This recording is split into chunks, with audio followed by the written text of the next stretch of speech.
Hey guys, it's Adam. I want to take a moment and personally thank you for listening to our shows, for downloading our shows, and for sharing them with your friends. With your guys' support, we just moved the Twisted 10 into the threshold of the top 100 comedy shows in iTunes. It made it to number 99, granted, just barely crept in there. However, that's still monumental for us. Out of the tens of thousands of podcasts that are out there, that's one of the most difficult categories to breach into. Thank you very, very much for helping us to get there. If you haven't already done so, please go give us a 5-star rating and give us a review, a short little 1-line, 2-line review, letting us know that you enjoy the show. iTunes reviews are like podcast currency. It legitifies the show, it allows us to get better guests, and it allows our sponsors to really see that we're reaching the listeners that are out there. If you haven't done so yet, please go do it. We would greatly appreciate it. We've got a ton on the horizon from Dichotomy Media, a lot more on our YouTube channel, more Get Out Penny cartoons, all sorts of stuff. So please help us by giving us that 5-star rating and a little review. Thank you very much and enjoy the show.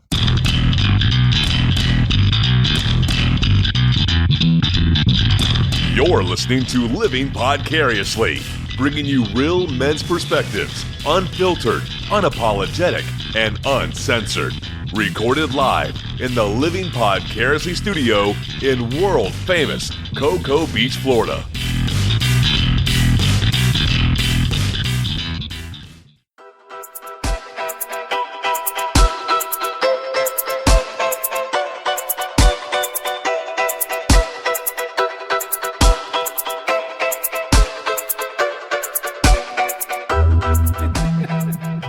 Welcome to another episode of Living Podcariously. I am Adam. I am one of your hosts. And guess who's not here again, Jay? Oh, is it Tag? Tag's gone again. He's not here again. I get the comfy chair. While the cat's away, the mice will play. It's so comfortable. It's like sinking into a cloud. Hey, what's up, folks? I'm Jay Alvarez while I'm here. And sitting on the beautiful Lady Chase. Hi, I'm Andrea Joy. All right, no guests this week. It's another laid-back week for us. We're kind of taking it slow because we're having a ton of guests scheduled in the future. And we've had a ton of guests scheduled in the past, so we're taking it easy in the studio this week. I want to do a quick reminder before we get into the show. Be sure to check us out 777. That is July 7th at 7 p.m. at the Cocoa Village Idiot Pub. That is going to be our listener event. So come out, have a good time. Hot Pink will be performing from 8 till 11. We're going to have, officially today, Jay, Bug Nutty Brewery has come on board. Yes! And they're giving us, and he first told me, and I didn't really know how much it was, but they're giving us a barrel of beer. I thought you were going to say a barrel of monkeys. A barrel of beer, which is equivalent to you and I to the two kegs of like what we would normally pick up and carry ourselves. Will there be any fish in this barrel to shoot? No fish. Well, you drink enough of it. What are our listeners going to drink? Right. That's nice. 2 for us. Village Idiot has plenty of other fine beverages. But what they're going to try to do, don't quote me on this part, I don't know, but Bug Nutty has provided Village Idiot in the past with their own beer called the Idiot Lager, I think is what it was called. It's a walnut lager. So hopefully it'll be that one. But if not, we'll take anything Bug Nutty is willing to donate. So they've come on board as official sponsors of the event. We also have Brent Allen Salon that is coming on board and sponsoring the event for us. So some of the prizes that would be given away for some of the games. I was going to add, we're going to have lots of different games. Oh, yeah. We haven't identified the games yet, but Brent Allen has got some packages from Andrea that they're going to be giving away at the event.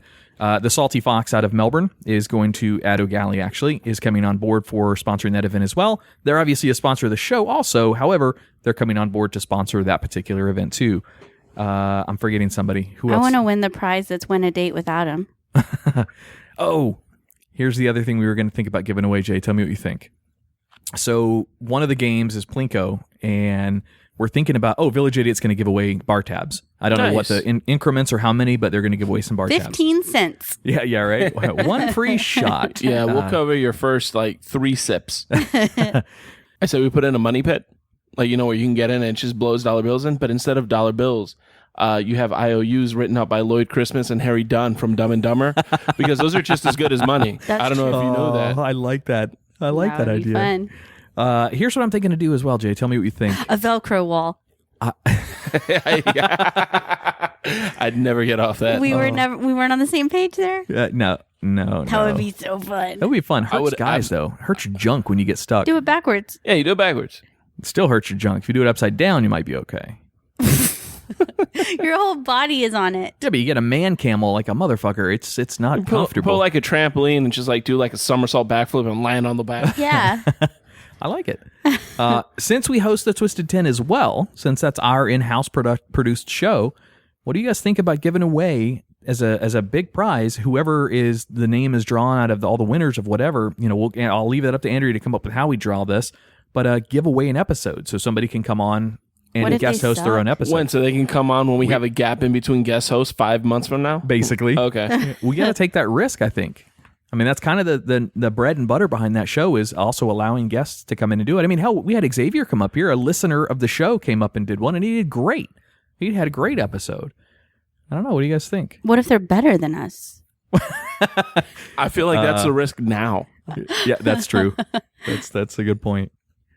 But anyway, that's that. I think it'd be kind of cool. I like it because I gave you that idea. So smoke and mirrors. Oh, I mean, smoke and mirrors. I mean, yes, Adam. That was a very Look superior at that idea. white man trying to pass off someone else's idea as his own. I am a woman, so Jesus, man, is that what white privilege is? Is that what I just witnessed? Yes. Hey, she said this to me. I'm just gonna go ahead and push her down and take credit for this idea. You should have figured this out a long time ago, Jay. am. All the ideas that I get come from Andrea. I'm just gonna say. That explains why she looks so damn confused every time you're like, "Hey, I had this great idea," and she's like, "You think? Since Motherfucker. when do you think?" everyone thinks I just don't like the idea, and I'm just like, wait, didn't I have the idea? Andrea, you tell Adam me did it again. Andrea, you tell me what you think about this. I liked it a lot better when it was coming out of my mouth.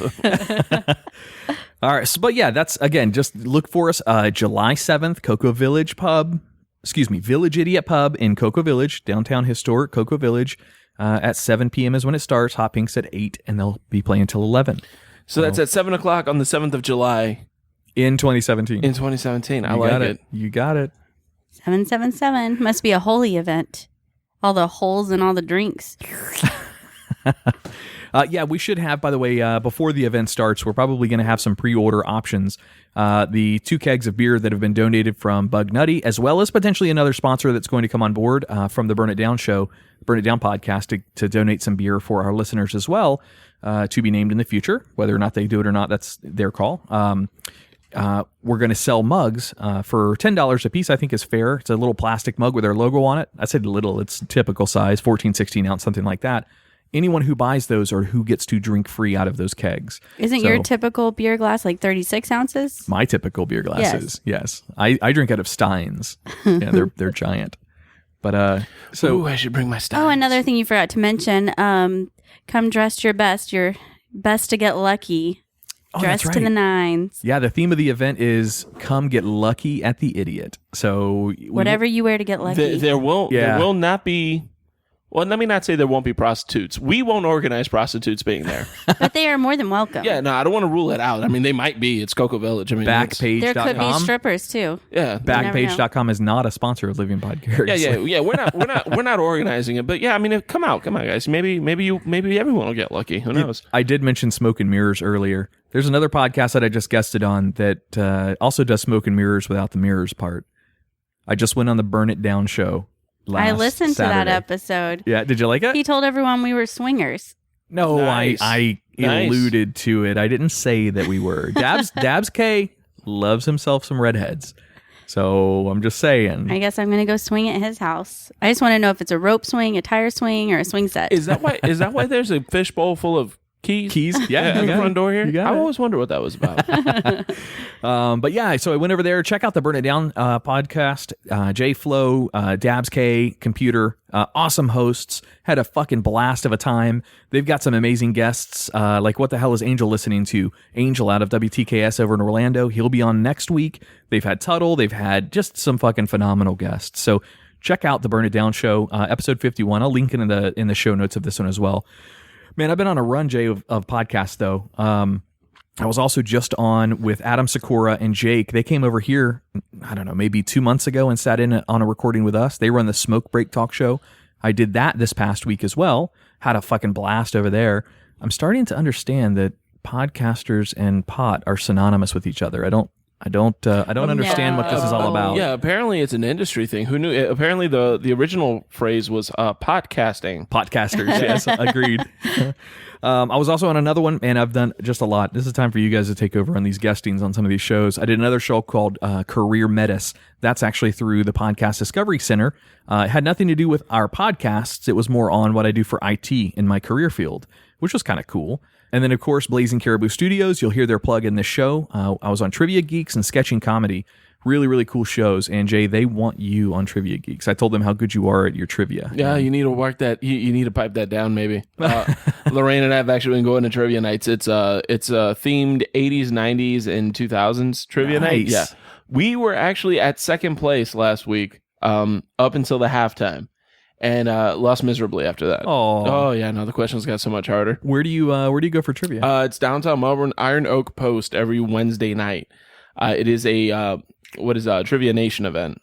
Iron Oak Post. That sounds like our sponsor that's coming on board with this. Oak and Iron Photography. Yeah, it's ironic naming comparison. It is.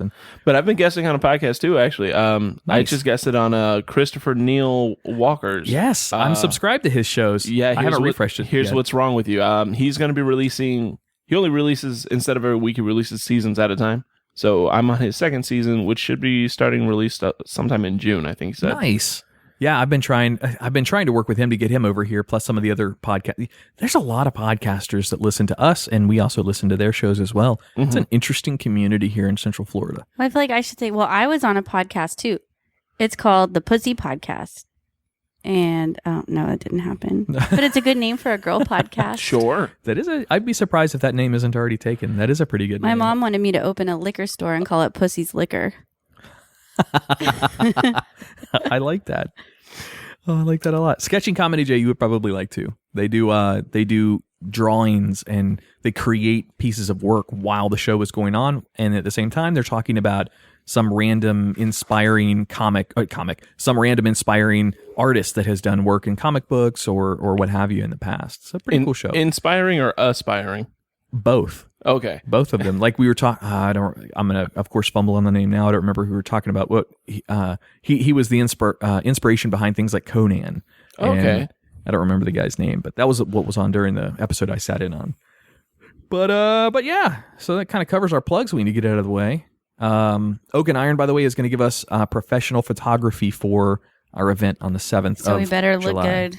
Yeah. Come dressed for your best. We're gonna have a little photo section set up. I don't know. Maybe we. I did find those lucky little props for pictures. They were casino themed little props that you hold up on a stick, like a little mustache or all those. Right. So we could just have a background and have those sitting there and be fun. That's not a bad idea. I'm open to anything. We're going to have so many tables set up, so... Well, obviously, I mean, you just outed Andrea as a swinger, so obviously you're open to a lot. Kissing booth? You want to do a kissing booth? Yep. I said we have a glory hole. A glory hole booth? A kissing hole and a glory hole in the same area. A kissing booth and a glory hole. You don't know what you're going to get when you stick whatever in the hole. You know what? On one side for girls, it's called the kissing hole. You just go put your lips up to it. On the other side for guys, it's called a glory hole. You just stick your dick in it. What about like transgender and all that? It's just got to be just for everyone. Equal. Yeah, all right. Okay, that's just fine. one hole. You don't know what you're going to get. You go into what you expect. You go into the door you identify with. Yes. There you go. I like pink or blue. Again, we will not be organizing any prostitution at this event. We will be unorganizing it. Andrea found a really, really cool topic, and I added it to there. There's no way to easily segue into this. Guys always get in trouble for calling out mood swings in women during certain times of hormone changes in their body. So usually once a month, PMS kicks in. And I know that our women listeners are already scowling at me right now because I'm bringing this up. But it's physical. It's an actual chemical change that happens in a woman's body. At least that's how I understand it scientifically. Real quick, you want to know how you easily segue into this? Uh-oh. Hey, Jay, you ever accidentally call your ex-wife out for having her period? Spot on. Adam, you're divorced. Twice. Twice. Any of those because you called your wife out for having a PMS? Yeah, I'd be willing to Both. bet that both of them are partially due to that. Yeah. See, that never works out well, I find. No, Well, guys. a lot of guys don't get believe trouble. in it either. They just think it's an excuse. Oh, those guys are perpetually single. So this will give you a little bit about not just the week before, but here, I'll just read it. All right, it's from livescience.com. Affecting up to 80% of women, PMS is a familiar scapegoat, but women are affected by their cycles every day of the month. Hormone levels are constantly changing in a woman's brain and body, changing her outlook, energy, and sensitivity along the way. So about 10 days after the onset of menstruation, right before ovulation, women feel sassier. This is what Brizendine told Live Science. Unconsciously, they dress sexier as surges of estrogen and testosterone prompt them to look for sexual opportunities during this particularly fertile period. Really? Mama's on the hunt. And then a week later, there is a rise in progesterone, the hormone that mimics Valium, making women feel like cuddling up with a hot cup of tea and a good book, Brizendine said. The following week, progesterone withdrawal can make women weepy and easily irritated. We call it crying over dog commercials crying. I feel like that's just what you do as a person. If you don't cry at those ASPCA commercials, I don't know if I can trust you. Sarah McLachlan for you right there. But it's over everything, not just the commercials. You just cry like that over anything. We just watched, I know this is kind of segueing off your topic, but we just watched a dog movie. We'll have to talk about it a little bit I later. only have one paragraph left. All right, go ahead. Or 2 sentences. For most women, their mood reaches its worst 12 to 24 hours before their period starts. It's not entirely an issue of free will.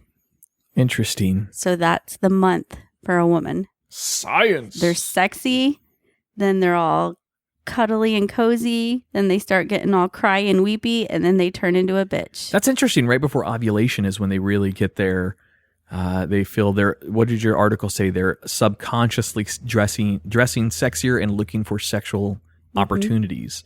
That's an interesting statement. That would be the part you harp on. And that's all great and good, but what I'd really like to hear what Bill Nye has to weigh in on the topic. Is it because Call him up. I'm so sick of seeing the posts about people calling Bill Nye out for not being as educated as other people. he's a mechanical engineer. The guy's just as smart as anyone else. Yeah, and he's spent his life, most of his life, educating and entertaining us. And for the most part, his stuff has been pretty spot on. His whole, GMO thing came up, and he was originally against GMOs, and after he researched it, he came out and said, "Look, I'm a big enough boy to admit when I'm wrong. Here's the reasons why," and he identified it scientifically as to why he changed his stance. It's not about being a big enough boy to admit you're wrong. It's about, being a scientist. That's what science is. You're constantly trying to learn new things. If you ever think you have it totally figured out, you're not that good of a scientist. Best analogy I ever heard is a scientist reads thousands of books, continuing to read through his or her life, trying to get smarter and understand. A religious zealot, no offense, reads one book and thinks they know it all. Yeah. So it's a good analogy. There's a lot of religious books. You read tons of them. Just saying the one book is apparently all that's needed to know everything in the world. No, never heard that from anyone that's religious. Oh, well, okay. We'll get off that topic. No religion, no politics. No religion, no politics. Sports. Yeah, a What little sports. do you mean no sports? Hold on. A little sports. A little sports is okay. Oh, Tack's not here. Okay. Yeah, Tack wouldn't understand anyway. Yeah. You and Tack would go off and do I your own probably thing. know more than Tack. About sports? Yep.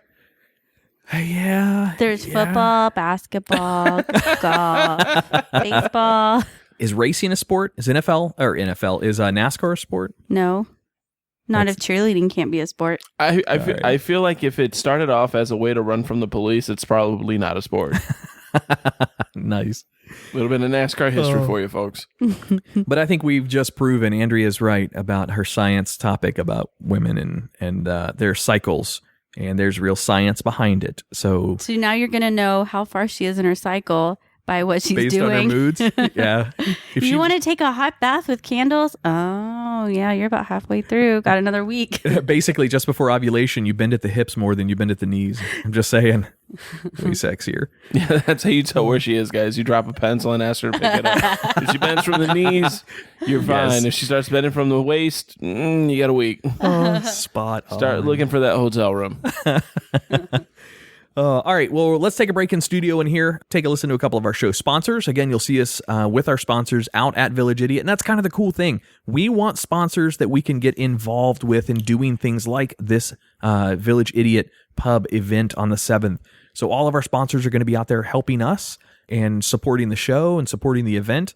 Those are the kind of sponsors that we like to do stuff with. Real quick, before we go to break, give another shout out to the Burn It Down show. They just had their event, their recent event this weekend up at Tomoka Brewery up in Ormond or Port Orange. I don't remember which one it is. One's a brewery, one's like a bar. But they just went up there and had a good time. And Dabs K, man, you got to know better than to lift that elbow. That's all I'll say on that. You got to know better. For more on that, listen to the Burn It Down show. Check those guys out. Another local podcast. Really cool guys. All right, we're going to take a break. We will be right back. 1, 2, 3 into the 4. 1, 2, 3 into the 4. 1, 2, 3 into the 4. Snoop Doggy Dogg and Dr. Dre is at the door. Ready to make an entrance. Village Idiot Pub. You locals know about it. You guys from out of town have to check them out. Village Idiot Pub is now a proud sponsor with Living Podcariously and the Twisted 10 podcasts. It's more than just about commercials, though. The cast here will be taking our show on the road to Village Idiot to record some episodes as well as hold events. They have over 30 beers on tap, including ciders and Hefeweizen, my favorite, as well as hundreds of bottle choices. Adam, you forgot my favorite, all the delicious wine.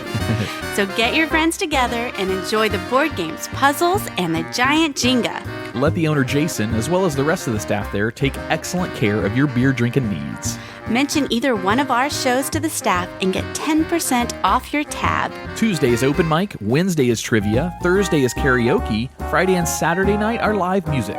Visit them at 4 Harrison Street, Suite 103, Cocoa, Florida, or Village Idiot Pub on Facebook.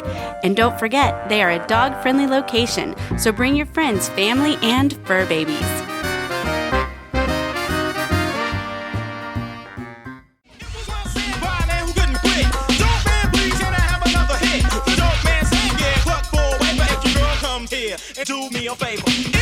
All right, welcome back to Living Podcariously. All right, well, I want to hop right into a story, Andrea. So one of my friends on Facebook, she lives in Germany now. You have a friend? Aww, that's so cute. Hey, atta go, buddy. She's a cute girl, too. Aww. Does that count? Sure she Is is. she old enough? Old enough. She's over 18, right? I don't have any friends that are under 18. None. Okay. None. Yes, she's probably like 26 or so. I don't know. Anyway, she put a story up on Facebook, and I'm going to read you guys her story. It's short. It's only a couple of sentences. However, it triggered a ton of conversation on her thread. So I wanted to get your guys' perspective on this. Is it appropriate to have a 6-year-old boy in the women's locker room? I personally don't think so, as I don't feel comfortable taking my clothes off with a little boy around. I'm really annoyed that the gym on base does not have a family locker room, but I'm more annoyed that a woman thinks it's okay to have her son in the women's locker room where naked women are showering and changing. What is she supposed to do with her kid? Well, so therein lies the question. What do you do in this woman, both the girl, the friend of mine's situation, and the woman that has the kid in her situation? It's what do you worse to leave your kid outside all by itself unattended to. That led to a lot of comments. A lot of girls and guys that commented on her thread said that. It's like, it's better than leaving the kid unattended outside the locker room where there is nobody watching him. Where the hell is this kid when she's working out? I guess with her. No, it's a military installation, I'm assuming. Yeah, it's on the base. If you're under 18, you're not allowed on the workout floor. That's true. That's and if they have like question. a kid daycare while you work out, then why wouldn't you leave them there till after you change? Yeah. They don't. She said on here, does not have I'm really annoyed that the gym on base does not have a family locker room. That doesn't necessarily mean there's nowhere to put your kid. No, a family locker room would be where you can take your family kids. Right. Yeah, it's like a family restroom where like everybody need, like dad and son need to go to the bathroom at the same time. You don't want to let your kid walk in alone with a creep, so you both go to the family restroom. Yeah, spot on. I agree. My assumption here is that there wasn't an area, because if there was an area you leave kids, then this girl would have said, why didn't she just leave her kid with the people over there that are, their staff to watch children? She's doing something with the kid while she's at the gym. There's no way this kid's Maybe on the floor. Maybe he's staying in the locker room. Yeah, and if that's the case, then that's a hell of a problem then. But let's get past the variables we don't know. We don't know if there's a child daycare set up in the gym. We know there's not a family locker room. So assuming that there's not somewhere for the kid to go, and not having any idea what the kid's doing while the mom's working out. Change it home. Right, but he's only 6. If he was 10, then no. Yeah, but I know me at 6. Yeah, I know what I'm looking at. Yeah, I would know what I'm looking at 6 as well. But you would probably have him like in the front, like on his iPad or something, like sitting on a bench up front. That would make the girl even possibly more paranoid. You seeing an electronic device? With a camera? Yeah. That's comfortable. Yeah, that would be even more sketchy. A Playboy or something. A Playboy? Yeah. Starting them out young.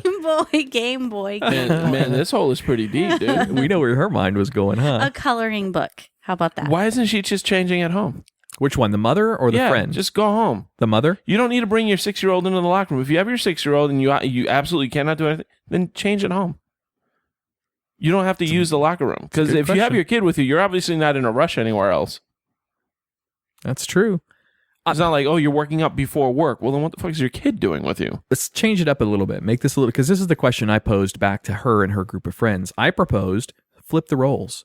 What if it's a dad bringing his 6-year-old daughter into the men's locker room? I'd beat that dad's ass. Right? No, don't bring your fucking daughter in here. It's different now, isn't it? Because now it's a little girl looking. No, it's the same thing. Don't bring your fucking son into the women's locker room. That's not cool either. All the showers I've been in rooms in gyms for women's stuff, the stalls all have curtains. They've got some with showers, some without. Yeah, but it's not just the showers. So some of these women are taking all their clothes off to change. There's lockers. But they've got rooms there too that don't have a shower just to change. So everybody else, like in if you typical, want to change in front of everyone, you can. If you are more modest, you can go into the stall. But in typical locker rooms inside gyms, there's a locker room area, and then there's stalls, and then there's showering areas. That's your typical layout of a pretty standard gym. So what you're saying is, opposed to changing in front of the 6-year-old boy that's in the women's locker room, conscious the girl, my friend should walk into the stall. Why should she have to go somewhere else because this inconsiderate person wants to bring their 6-year-old son in? A kid. Right? No, it doesn't matter. Your kid doesn't belong in a locker room. Your kid doesn't belong in the gym. Period. And if there is a daycare, then your kid belongs in the daycare until you're done changing. But that's just the first point. The kid doesn't belong in the gym. But if it was a little girl, it'd be fine. No. In a girl's locker room. If it was a little girl in the girls' locker room, that's no problem. Just kids aren't allowed. Oh, well, no. for opposite sexes. Hang on. So if I'm a woman, I can bring my daughter to the gym. No, absolutely not. Your kid shouldn't be at the fucking gym, period. At the gym. Point blank. Yeah, if there's no place to put the kid, if there's no child's area, then yes, I agree. The kid should not be at the gym. Yeah, but not that young. But if it is the situation where, let's say, okay, it's a woman bringing her daughter in the locker room, I can oblige that a little more. I wouldn't have such a problem like, you don't bring your son in there, but your kid shouldn't be there in the first place. What the fuck is your kid doing Those women here? need to exercise more. They had kids. Well, this could be another situation where it's a single mother that's, an enlisted single mother that doesn't have a whole lot of money, because we know enlisted folks don't get paid out the ass. So she might not be able to afford daycare for her kid. Post has daycare for parents. Oh. Every post does. There you go. Maybe it's all a lie, and she just wanted to rant about something. There is no spoon? There is none. I don't know. I figured that would stir up some good conversation. I think we're kind of all on the same track. Especially though. if it's a 6-year-old. 6-year-old doesn't need daycare. They're in school. No, yes, they do. 6-year-olds in school during the day. Yeah. During the day, yeah. This was a situation that obviously wasn't in school, for whatever reason. And there's so many things we don't know. Was the kid sick? If it was in the middle of the day, was the mom needing to hang out with the kid? Did the kid have any medical issues that mom needed to stay attentive to? My son's got 101-degree fever, can't go to school, but I need to get my workout. I'm gonna go hit the treadmill. Hold on, I got to hit my max today. Oh, spot this for me, son. Maybe that's what he was there for. Hold her water bottle. Who knows? But anyway, okay. Well, that's good luck to you, friend of mine who knows I'm using your story. Hopefully that doesn't happen to you much more. Maybe it's the conversations they're having in the locker room the kid shouldn't hear. Yeah, no, that should be... Yeah, because that's what women talk about. Yeah, hold on. Yeah, men's locker room is just as sacred. Yeah, that's true. There are some conversations going on in there that no one under the age of 20 should ever be privy to. And yeah, I can only assume the same things are happening in a women's locker room. This kid doesn't need to know that. Well, have you guys Spot on. ever wondered about what women talk about, sex talk Nope. with other nope. women? Because I'm going to tell you. I've kind of I had a wondered. feeling. You're going to tell us? You're going to tell us what women talk about with each other during sex? Jay's going to. Wait, right? not during sex, but about sex. While we have sex with each other while we talk about it. Oh, It's slumber okay. party, you know. I Pillow knew that's what fight happens at always slumber leads to parties. sex. I knew it. Pillow fights with an exorbitant amount of feathers inside the pillow. It's not really called sex, though. It's called experimenting. Ah, okay. Technique tips. Yes. Yeah, you're not gay if you're just experimenting. Well, I found this little list on BuzzFeed about what women talk about. So, Ooh, okay. number 1, when you have sex with someone new for the first time. That's something women would talk. What kind Okay. of sex talk? I think makes sense. From this angle, I think we should, don't tell us, Andrea, if you agree with it or not at the beginning. And then Jay and I will think about that, and we'll say that makes sense. Women would do that. They would talk about that. I'd probably do all of them. Oh, all right. Blow that right out of the water. why I don't mean, you? okay. Sure. All right. When you finally have an orgasm with your new squeeze. Finally. Definitely talk about that. Is that like a rare thing? I bet you those two conversations happen with your new squeeze and your friends at different times. Yeah, baby, of course you made me come. 4 months later, oh my God, he finally got me up. Exactly. You do know. You were the 6-year-old in the women's locker room. Yeah, that's why that's why this kid shouldn't be there. I know too many things. I know too much. All right, number 3. Well, hold on. Back up. Oh. So is this a common enough occurrence to where it's a point of conversation with girls? Is that other than just having sex with your new guy or whatever? If you're going to talk about sex, that would be what? Yeah. Orgasms? I guess because guys always have orgasms. We don't really ever say, dude, my girl made me bust a nut so good last night. But girls, I guess, do. Yeah. Especially if Wow. it's a new position or whatnot. Number 3, when you're so horny, you could hump a tree. Yeah, I feel like guys All right. have that conversation too. Yeah. Yeah, guys do too. Yeah. Number 4, or just the general discussion of how long it's been since you've had sex. Yeah.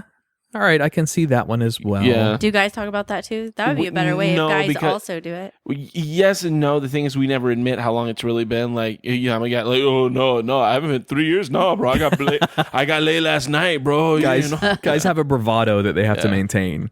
So yeah, I think it would be more Yeah. slightly exaggerating, closer to a lie to their guy buddies. Yeah, I did go on a streak for about 3 months without any. Oh, not 3 months. I went about 3 years without anything. Woo. But yeah, if you ask, if you would have Did asked you me, get at the, calluses on your hand? yeah, a little bit. Yeah, there was a lot of moisturizer going on, not just for what I was doing, but just daily for my hand. I needed that treatment. But yeah, if you would have got me within those 3 years and asked me, yeah, I had sex 30 minutes ago. What are you talking about? When Tack finally met his girlfriend Holly, he when he came back on the show, I played him that "These Pipes Are Clean" soundbite. Boys. Number 5, when you honestly would have rather skipped the foreplay. What's Jay? Help me out here. What's foreplay? You don't know what that is? Foreplay is why women love Spanish guys, because we can roll our R's. Yeah, get it. So girls actually sometimes don't want foreplay. It's just a little If quickie. it's bad, then stop and just do it. Oh No, there's but bad no, foreplay. but no woman will actually tell a guy that because she doesn't want him out. She doesn't want to let him off the hook. It's not like the dishes where if you do it bad one time, you'll never get to do it again. No, you're gonna do it till you're good at this. Mm-hmm. That's why we don't tell the guy. We tell our girlfriends. And girls, for the love of God, please tell your guys if what you like them to do and what you don't. Communication is integral And to be happiness. careful with that. Some guys can't take that ego. So some guys cannot I guess take that's that. true. So I know some guys that are like, bro, if my girl told me that she didn't like what I was doing, bro, I'd punch her in the face, bro. I mean, I know idiots. That's the other thing too. But yeah, some of those guys can't choose this, that machismo, especially in the Latin community. They're like, nah, bro, my girl likes everything. Well, what if she told you she was into something else? Nah, bro, you don't know my girl, bro. Girls are Yo, they call smart. me the vagina whisperer. You know what I mean? Number 6, when you brag about your go-to technique that you know you're amazing at. Ooh, I feel like all girls think they're really good at giving blowjobs, Probably. but not all girls are. I can count on one hand how many good blowjobs I've had. Really? Yeah, What blowjob partners or just blowjobs? partners. Partners. Yeah, yeah. I'll agree with that too. Yeah, I'll agree with that. It's very few. And well, hey, there's a good reverse question to ask back to you. Are girls open to critiquing technique on things like that? Depends on the girl. Yeah, it would depend on the girl too. All right. So men, do you have some critiquing for me? I would take it because I would rather be the best I can be. That double-handed twisting mechanism. Let me just tell you, while you're doing the other business with your mouth, I gotta go. I'll be right back. What's happening right now? We don't. Hey, we're a talk show about sex. I'm just saying. It just became awkward. The dog's nervous. The dog passed out. It looks like. Oliver, he's alive. He's breathing. Okay. All right, number 7. Whenever a person's genitals are particularly noteworthy. Yeah, that's either good or bad, though, right? Yeah, yep. I feel like that could go one way or the other. Yeah. Yep. Girl, yeah. I had a pinky last night. It goes both ways for us. I enjoy the aesthetics of a well-looking, groomed labia majora, manicured. No, maybe not manicured. What would you call it? Well-groomed area down there. Yes, that's important. The shape of it. Sure. Oh yeah, she had beef curtains hanging down to her kneecaps. That's normally going to get noticed. Yeah, that's a good point. Yeah. Color looks like punching bags. Yeah, color, texture. Like, she had a 3-tone twat. Did you ever see the videos? And I don't know why this became popular. Some people are into some weird shit. Have you ever seen the vagina pumps before? I have. You ever seen seen those. that? Yeah. Oh my God! It makes it look like a Big Mac. It puffs them all up into big old giant lip. It looks like a side of a hamburger bun. Like a giant macaroon. Yeah, exactly. That's nasty. I mean, if you're into it, good on you. Macaroons again, folks. Gross. If you're into it, good on you. But that is just not my cup of tea. That woke him up. Oliver, he heard hamburger. Oliver gave you his back. All right, number 8. When you're really excited to tell your friend about a recent hookup, and then you realize you're in a grocery store and there are children around. Or a women's locker room and there are children around. Children around, yeah. Oh my God, you should have seen the size of his hi crayon. Yeah, the best Crayola ever. My mommy we colored all night. Mommy said black crayons are the biggest. Oh, fucking got me, Jay. Oh. Number 9. And when you rely on completely no, that's what's talking about that one. Number 9, when you want to know if other people do the same thing you do. Careful with that because it might not work out for you. Otherwise known as this the normal. Is this normal? Yeah, that's normal, right? Yeah, that's a thing normal people do, right? Right? Yeah, me neither. No, of course. I've never done that. Do girls really do that? Because guys really won't ask each other unless it's something that's super bizarre. Yeah. Girls will really ask questions about like what they do with each other? Yeah. Wow, really? How else would you know if it's normal or not? I think guys just learn normality from porn. I guess girls learn it from their peers. Not real. Yeah, porn is not normal. That's wrong. Well, but all right, none of fair those enough. women are actual women because there's a man directing it. There is porn for women. We had this on a show one time. And let's bring this up after this because I actually have something to mention about that. But I won't. I don't want to cut into Andrea's. But all right, that's okay. We're talking about porn. We can talk about porn. I would love to be a fly on a wall to hear a conversation amongst you ladies talking about sex from your man. You can hear all about that on the Pussy Podcast. The Pussy Podcast. The Pussy Monologue. The Pussy Dialogues. The Pussy Dialogues. Number 10. When you hook up with someone whose desires are unconventional. Hello, Mr. Gray. Anything out of the box. Any I get it, box. fetish, sex move. He's really into feet. You won't believe what he had me do with him. Yeah, I guess I could understand. I know some pretty deviant people. If something, let me ask you this, Andrea, for girls talking to girls, if something shines him in a negative light, would you girls still talk about it to compare notes? Well, think about the stuff that you've heard about, like friends saying they haven't had sex in a long time. Well, but time frames are different. But what if he just suddenly wanted to add in like a jar of pickles in the bedroom or something? And that's weird. Oh, yeah, we would. You would bring that up? I've heard stories but about it would shine him exes and negatively to... I guess it's more been about exes. When they become your ex, then it's okay to share that stuff. Oh, that's an interesting thing, too. Okay, so when you're talking about that stuff, like when is it okay? Because here's the thing I've been bad at, and Lorraine can vouch for this. I'm bad at bringing up the stuff that I'm into, only because I don't want to make the other person self-conscious, especially, and the thing, like I'm just bad at it, especially when at the beginning of it. So how long does it take before it's okay for me to tell the woman I'm with, not that I plan on leaving Lorraine anytime soon, but or ever. But like, if let's say I'm in a new relationship, when is it okay for me to tell her that for me to get off, I need a clown and a Clydesdale in the bedroom? I would probably just bring it up, like just talking about it, not necessarily about you, but just get her feelings on scenarios of different things in the room. Got it. And then you get to the clown one, and then see her reaction first. How about how long would it take for me to let her know that I'm actually kind of iffy on the clown, but I absolutely do need a Clydesdale?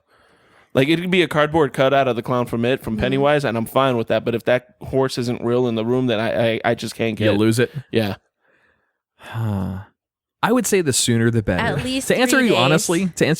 honestly, At after least 3 days. I mean, is that like first date conversation? No, 3 Oh. dates. after That's well our after date? you have sex Okay. for the first time, I would say. After you break that barrier But I of feel having like sex. after we have sex the first time, she'd notice the stable in my bedroom. And what if you couldn't get off without the horse there the first time? Yeah, exactly. No, if we're having sex, Wilbur. it's because I have exactly Krusty got the it. Clown riding Mr. I Red. got it. You take her horseback riding on the date before Oh, you and go when she home. notices my raging erection, I can Yeah. got it. And then you can Ooh. start talking about horses more. So kind of do your date around your theme. And she'll already then be in take the it mood back. because her thighs will be sore from riding the horse all day long. Exactly. Yeah. Got Yeah. it. Nothing puts a woman in the mood like Number 11, when you sometimes just really need to text your friend immediately after you sleep with someone. And it's got like a picture of an iMessage. We did it, little clappy hands. How was it? And there's an eggplant and a okay sign. Yeah, I'm thinking that happens like if it's really good. If it's really bad, you're more in a rush to get the fuck out than you are to text your friend. Yeah. For a guy, from a guy's perspective, if you just hooked up and she's something to be proud of, you let your boy know right away. You know what I mean? Like, no, dude, I've always just slept it off first. I do that Really? shit in the morning. Yeah, never over the phone. No, that's something I do. Like if I see, like, well, I'm not a girl. I'm not a woman. I'm not going to sit there and start gossiping. Like, oh my goodness, you should see it. We cried. It was so magical. We looked into each other's eyes. There was a tear in her eye. Then there was a tear in mine. We cuddled as we watched the sunset. And then I slipped into Uranus. Yeah. uh-oh. Yeah, I feel like that doesn't happen with guys as much. Not as I would agree with you, not as much. But if you've got a guy like a friend that you're really, really close with, your boy, and he knows you're going out on this date with this girl, and he knows it's what you're doing or what's going, what the scenario is. But then that's a guy that's been there for a while. He knows what's going on. Yeah. And you're not sending a text like, "Oh my god, it was so amazing." You're just sending a text that says, "Mission accomplished." Yeah, exactly. And yes, then, yes, and then yes. like some fireworks, an American flag, and a soldier saluting, and that's it. That's the text. or just those three emojis, and the other guy will understand what that means. Exactly. Ours always involves a food emoji. Some kind of food emoji. Hot Well, dogs. if it's going in your mouth the right way, it should involve food.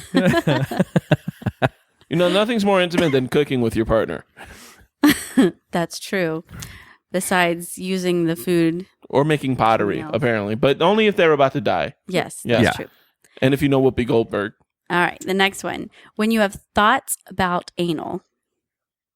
You talk to your girlfriends about thoughts about Whether anal? you're curious about it, terrified of it, or just Yeah, want because to you're talk looking through for your feelings. you're looking for advice and support after what happened at this watching the sunset. And then going back to is this a normal thing, too? Huh.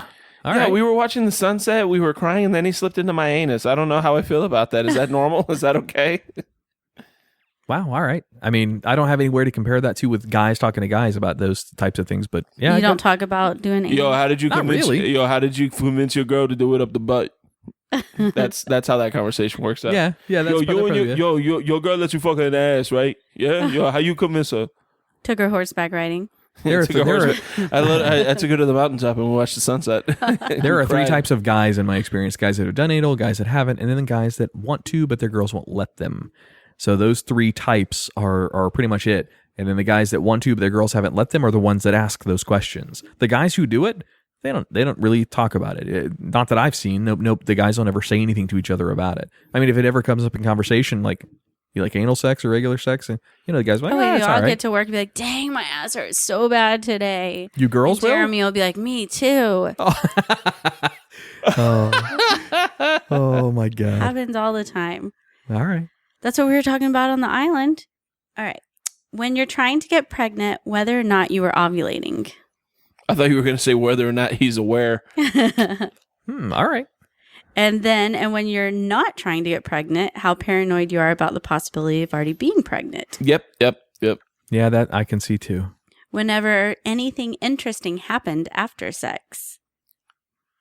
Like you got like a high five or something. What the guy high fives you? The girl? Yeah. Like, So it's pretty. good job. That's weird. If anything afterwards happened that was weird. So we had sex, and then when we were finished, he pulled out his wallet and looked at his mom for a half hour. But that's normal, right? That's weird.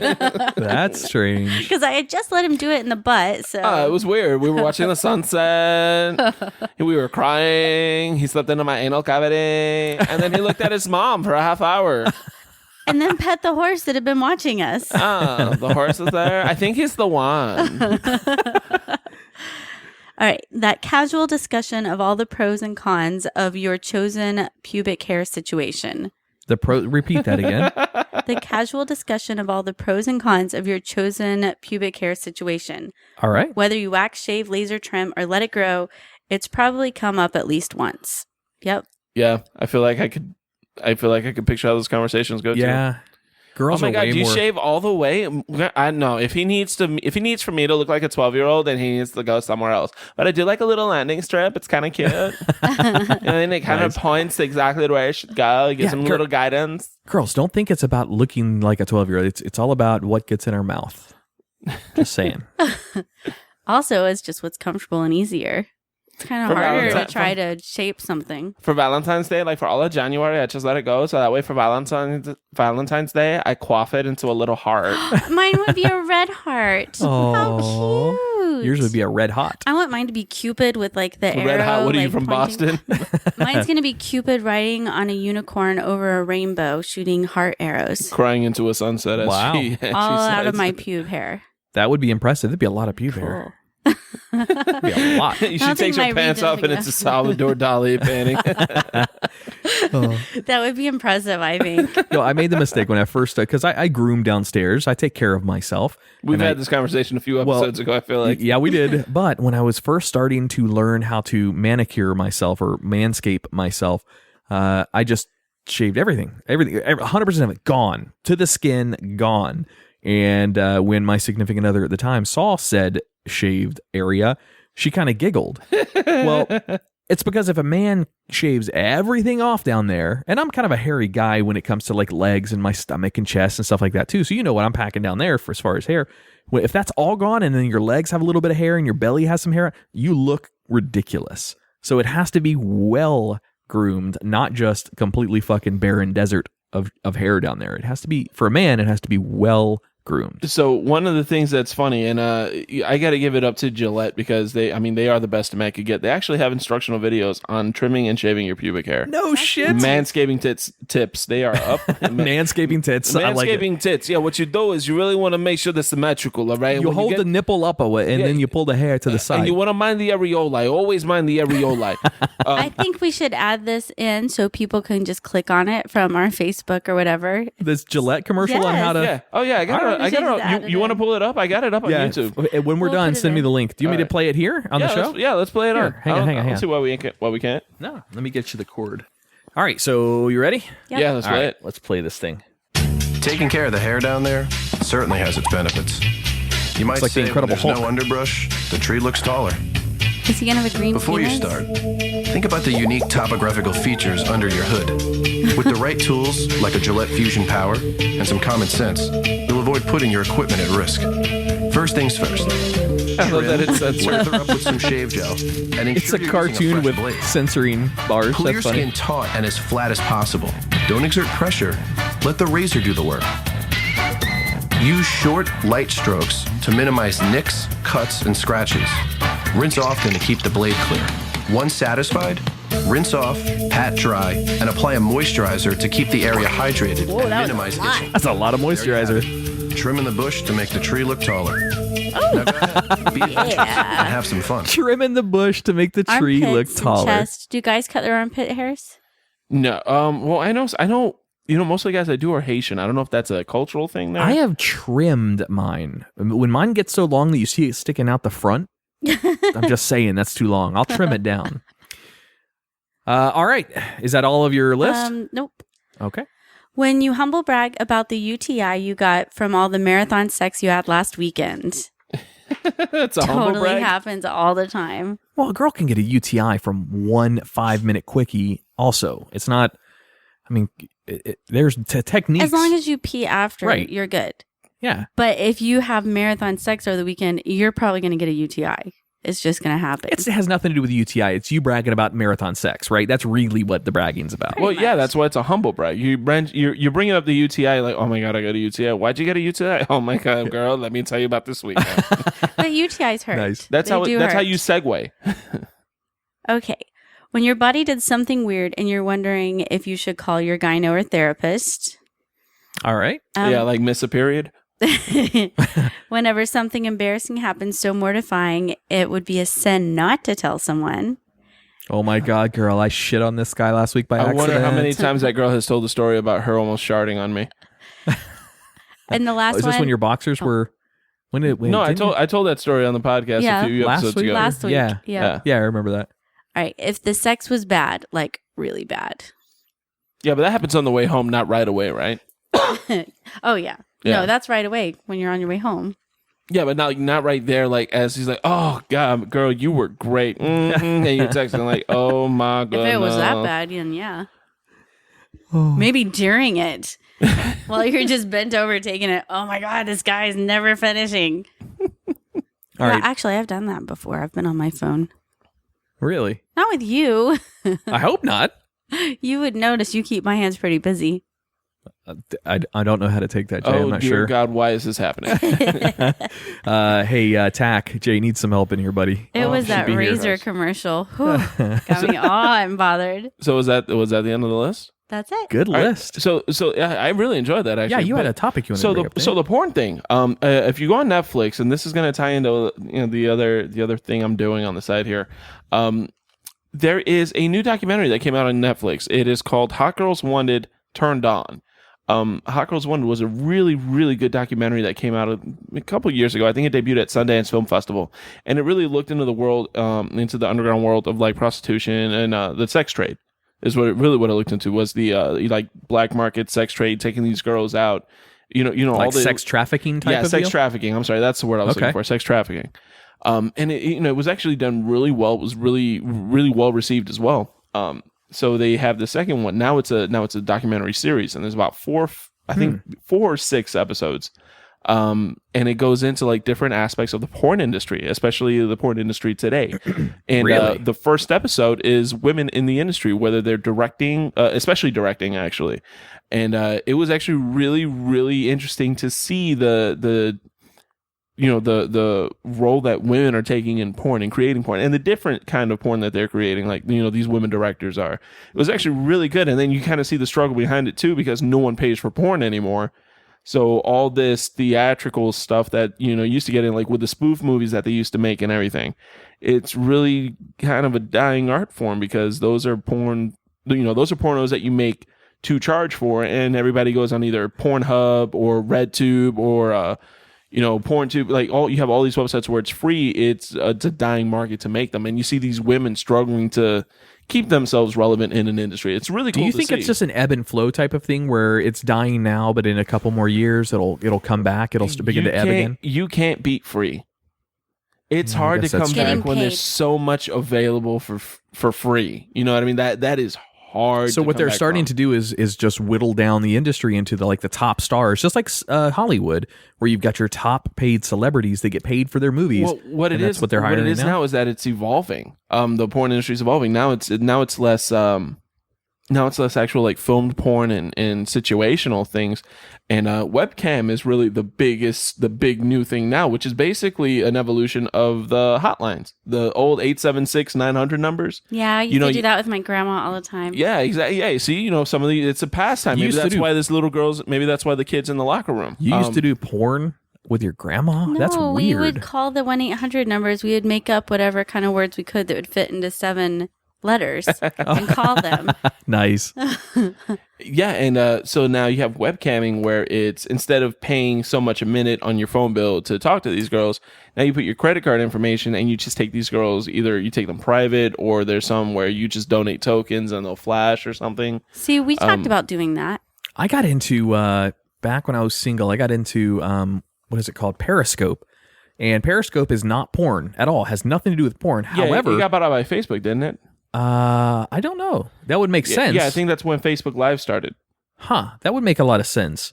I know they're still separate. I know there's a Periscope app still. There's an entity, yeah, but I think it was bought out by Facebook eventually. That's interesting. Well, you would always see on there, you would see girls trying to get people to pay them for private. Yeah. And you would pay like a Google account or a PayPal or something like that. And then they would go private because the private ones are not monitored. But the public ones are, where if somebody's taking their shirt off on public, then you get banned off of Periscope. How much money did you spend? I never spent a dime. I've never bought anything like that, ever. Never needed to. Yeah, but they'll go. The free stuff is just as good. Why would I go spend money? And with the advent of Periscope, Skype's another big one where you can pay a woman and she'll, like, you wire her money or put it in a PayPal or whatever it is, and she'll go on Skype. She'll call you for a half hour. You get whatever you want out of her. Who said this last? I'm sorry if I'm stealing a bit from somebody. I can't remember where I heard this, but there is some science behind the difference between sex and pornography and masturbation, how the endorphin releases in the body and how your body satisfies or shows yourself that you're enjoying something based on those hormone releases. And it's two different releases. It's not the same. Sex releases certain types of hormones and endorphins and all the different chemicals that make you happy. Pornography and masturbation does as well, but it's different. It's a different dosage and release into the body. I've heard it's just because you're not being judged. You don't have to worry about how you're performing, how you're doing anything. Might be spot on accurate with that. That's a good point. Yeah, sex is more of a performance. With masturbation and porn, it's just, all right, I just need to get off to get my day going. That's true. Or you're just bored. Yeah, that's true too. Can you touch him so he calms down? Thank you. You talking about your erection? Yeah, my erection. Can you touch this, please? With your teeth. No teeth. No, I was going to say no. Jeez. Yeah, no teeth. I take my teeth out before I do that. All right, so let me ask you a question. This might segue. Let me ask you a question. Okay. I'm going to give you two scenarios, and you tell me which one you would rather do. Tell me. Would you rather have an experienced guy in the bedroom, but he's kind of a dick? Or would you rather have an inexperienced guy in the bedroom, but he would cater to whatever you want? Inexperienced guy, and he'll cater to what I want. I feel like that's just... I'll teach him. Yeah, I feel like that's pretty good. Now, here's my question. Would you rather have an experienced guy with a little dick or an inexperienced guy who's hung like a horse? I don't know, but middle. I don't want either. You don't want either of those? Because if it's too big, it's not going to fit. Well, no, okay, big enough to, like, not too big that it won't be pleasurable. Like the biggest you could have, like 7 3/4 of an inch. Sure. Okay. And he doesn't know what he's doing? Yeah, he has no idea how to use it. So it's kind of like a waste. Yeah, I'll show him how. Well, would you rather show him what to do with that? Would you rather have that guy or somebody that wants a Clydesdale in the room? But I'm the one that has questions for you guys. Oh. Well, before you guys go, here's my question. What you guys do, we just had this, we just had a little mini American holiday on Friday with Cinco de Mayo. Cinco de Mayo. What did you guys do? We stayed home and had tater tot casserole. Tater tot casserole. Nothing special, just hung out here. And we watched Big Bang Theory. Yeah, I think Big Bang Theory. And for the occasion. And something else. We watched something. We stayed up late that night. What else did we watch? We watched something else. Porn. Was it Mexican porn? I was about to say, was it Mexican? When you get that loud, back up away from the mic. There you go. It just. Oh, that was. I thought that was her. I thought that was you. That I went back here and she went right up on it. I'm sorry. I like to get up on it. So I don't understand, why do white people always feel the need to do something Mexican for Cinco de Mayo? Like, I don't care what day it is. If you give me tequila and tacos, I don't care what day of the month it is or day of the year it is. It's because we say it in Spanish, so we have to do Mexican things. But you don't even say it in Spanish because half the time people are saying Cinco de Drinko. I have never heard that.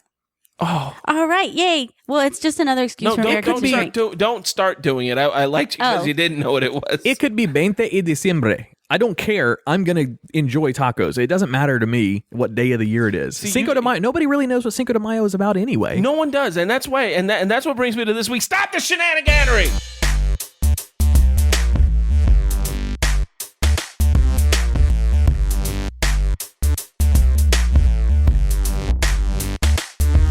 Yes! Get it!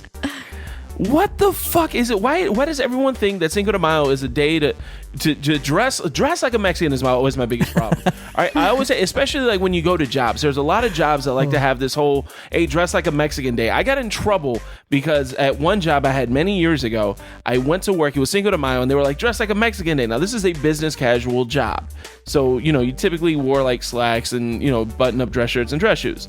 So this one was dress like a Mexican. You don't have to follow the dress code if you dress like a Mexican. I went to work that day in a t-shirt, a pair of jeans, and a pair of Chuck Taylor Converse? Yeah, Chuck Taylor Cons. A pair of Chucks. And I got yelled at. I got reprimanded and I was written up because I broke dress code. Yes. And they said, what were you doing? I said, I'm dressed like a Mexican because when you go to Mexico, this is what people fucking look like. All that's right. And they were giving, and everybody was at work with like giant sombreros. They have fucking serapes, ponchos, colorful dresses. Yeah, all this craziness. They were like, bring out your favorite flamingo dress. Flamingo, not even flamenco. They just said flamingo dress. All right, they didn't even have the What's nerve. a flamingo dress? Like with flamingos? Yes, that's the only thing that exists for flamingo dress. And then they got mad when I pointed out that flamenco's Spaniard, not Mexican. It's Spanish. It's from Spain. And then I got in trouble because I said, this is what Mexicans wear. All this shit. They were giving awards for it. Like, oh, biggest sombrero. Oh, most elaborate serape. I'm like, great. Human Resources is giving away a reward for the most racist person that came to work today.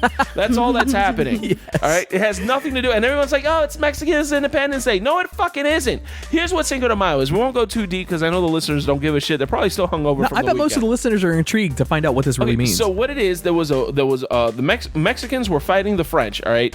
The Mexican forces had about 2,000. French forces had 6,000. And there was a battle that took place, and the Mexicans won. They won the battle. They only won the battle. They lost the war miserably. But they celebrate the battle because, in Mexico, sometimes you just need a win. Yeah. That's what celebrated is the battle, is the victory of that battle. 3-1 odds too. Yeah, and it's fantastic, and I think it shows two things. One, Mexico is absolutely the home of where you can just take what you can get, and also that marks the last time in history where Mexicans were outnumbered by white Europeans. Well, at least all the Mexican restaurants get lots of money that day. Yeah, and I'm happy for them. Problem is, most of those Mexican restaurants are owned by white corporations who have no idea what the fuck they're celebrating. That's why they have Cinco de Drinko posters up outside. And it's bullshit. There's your history lesson for the day. Stop the shenaniganry. Nice. Jay Alvarez, everyone. Oh, I love these fucking segments. I am slowly starting to absolutely love the shenaniganry bits. Slowly? You didn't at first? And you hated it? No, I guess that's not so fair. Mean. I immediately love the shenaniganry bits. That's all right. I see how it is. The music in the background's the best part too. With Jay's, he's amped because up. You hear his blood pressure. Well, I mean, no, technically Jay picked it, but I mean, it was a matter of. We might be changing that music, by the way. I might be submitting something else for that. All music. Right, yeah, anything you want. You know that. All right, guys. Would you rather have sex with a walrus or never have sex again? Nope, never have sex again. If I'm gonna stick my dick in anything that smells like fish, it's not gonna be a walrus. Wait a minute. If I have sex with a walrus, does the rest of the sex for the rest of my life have to be with the walrus, or is it with women then? Just one time. I'll fuck the shit out of a walrus. Yeah, I guess that's fair. I may have done that before too. Anyway, I was drunk. She was big. I didn't know. Would you rather cut off your penis and have unlimited money, or be homeless and get laid all the time? That's only gonna last long. That's only gonna last until it's obvious I haven't taken a shower for a while. Chop the dick off. I've got family. Take it. Yeah. Unlimited money? That's a lot. Yep. I can prosthetically have a penis built for me. That's what strap-ons are for. Yeah. You know what? I got family. I got kids that need to go to college. Just get me pregnant first. You do that first, then chop my dick off? Okay, deal. All right. Watch an erotic movie with your parents or of your parents. With. Yeah. Yeah. Not interested in seeing that. Hey, this is where you came from. Yeah. Yeah, no. Would you rather lick peanut butter off of a hairy man belly or a dead cow? Ooh, how old has the cow been? How long has the cow been dead? I don't know. It's just dead. I'm biting the bullet. I'm going to say hairy man belly. Yeah, I kind of think so too, because it could be a...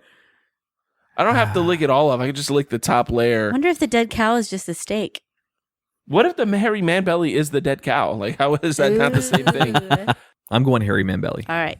Would you rather eat a bucket of scabs or swim in a pool of pus?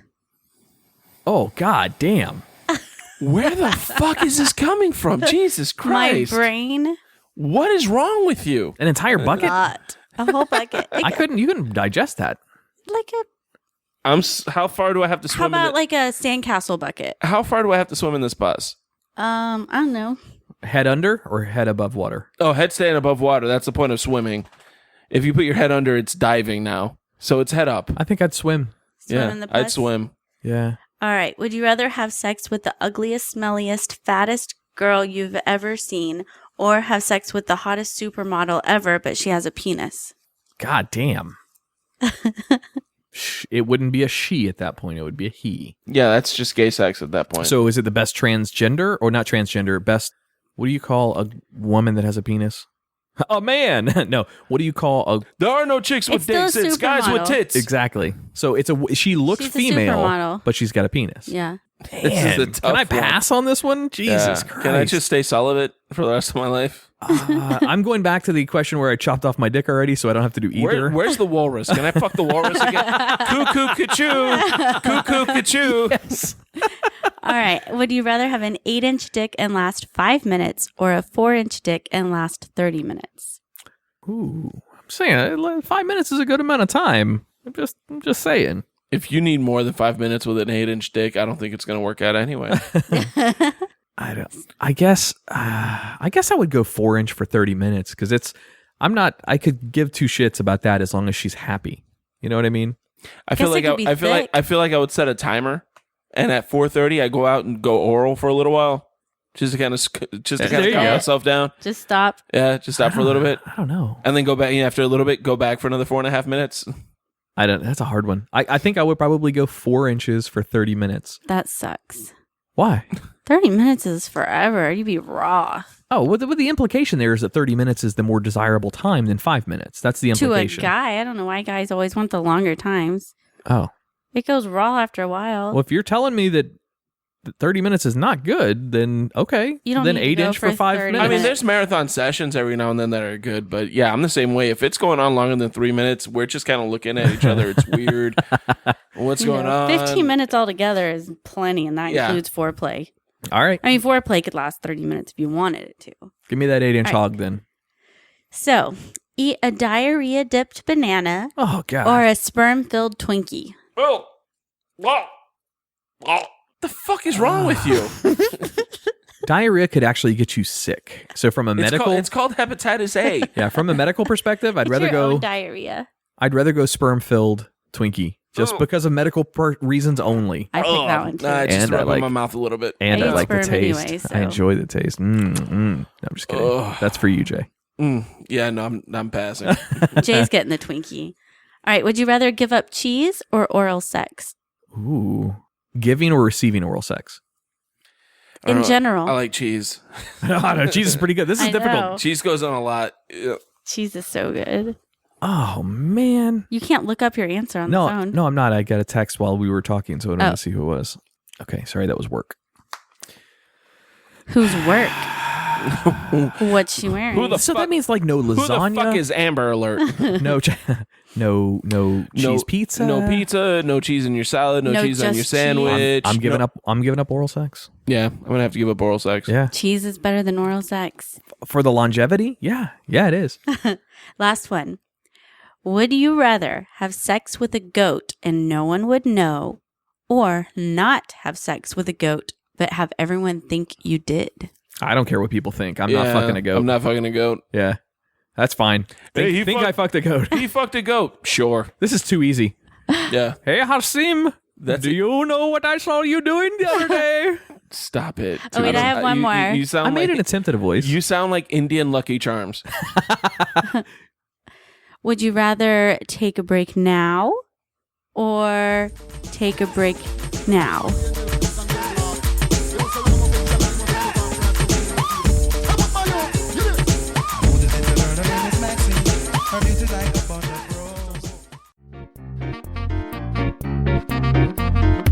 Infinite points. blending the exotic and traditional art of fire performing with a modern and technical flair. If you're planning an event and want your guests to have a visually stunning and memorable experience, bring the performance from Infinite Points to your venue. It's scary, it's exciting, and it's certain to put you on the edge of your seat. This is truly fire performing at its finest. If fire spinning is too hot for your venue, they also perform with full LED props still bright enough to shine at your event. If you want to get a hold of them, email them at booking@infinitepointsperforming.com or visit them online at www.infinitepointsperforming.com. The performers at Infinite Points are professional and always encourage and adhere to safety. While what they do is amazing, they always remind you, don't try this at home.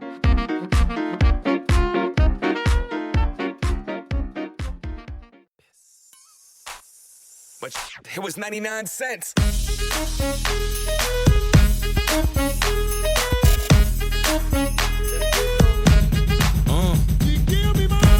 Hey, it's Adam. If you enjoyed the content or the cast of Living Podcariously, be sure to check out the other show we produce. It's called The Twisted 10. Each week, a host or a guest host takes over the show and brings their own unique and original top 10 list to the show. Here's a few examples. Top 10 crazy religious practices. Top 10 sexual fetishes. Twisted Guinness World Records. Top 10 possible human extinction events. And my personal favorite, top 10 best or worst infomercial products. As you can see, the content is all over the place for the show. However, it is a lot of fun to produce, and we hope you like it. As always, thanks for listening. Y'all got a bin, we all went to den, and then I had to pay. If you f***ing with this girl, then you better be paid. You know why?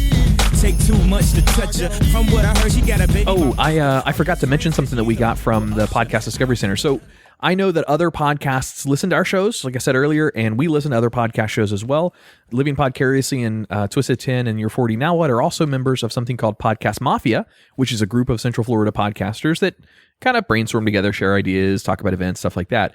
We're also part of a group called the Podcast Discovery Center. So for you other podcasters that are out there, Podcast Discovery Center is about 1,400 members strong, and it's, it's probably got about 500 or 600 different podcasts that it represents. But it's a great place for sharing ideas, tips and tricks, and recording techniques on mics and editing software, just all that shit. Anyway, Anthony Hayes and Scott Doucette are the founders of this thing. We've talked about them a few times in the past on our podcasts, and you'll hear some little rattling around in the background. It was my name that got drawn, but it's for our shows. We're given a prize pack from the PDC, which is kind of cool. We got some covers for podcasts, like the pop guards that you put over podcasts. Oh, Jesus Christ. I was like, what are you talking about? That you put over microphones. Our cool bracelets. Yeah, we got some Podcast Discovery Center black and white bracelets. Let's see, I'm going through the stuff right now. One of the coolest parts of this cool prize pack was a book from Anthony Hayes called The Science of Being, B-E-I-N-G, The Science of Being. And it is his story, his personal, biography on surviving depression. It's a really, really good book. It's a quick read. It's only about 165 pages, something like that. But it's really, really good material. So check that out. You can actually get that, I'm pretty sure, on Amazon. So go to Amazon, check that out. I feel like you're assuming a lot by calling that a quick read. Some of our listeners went to Florida. Some of them went to Florida public schools, and that's a textbook. It's about honestly. a month. That's a good point.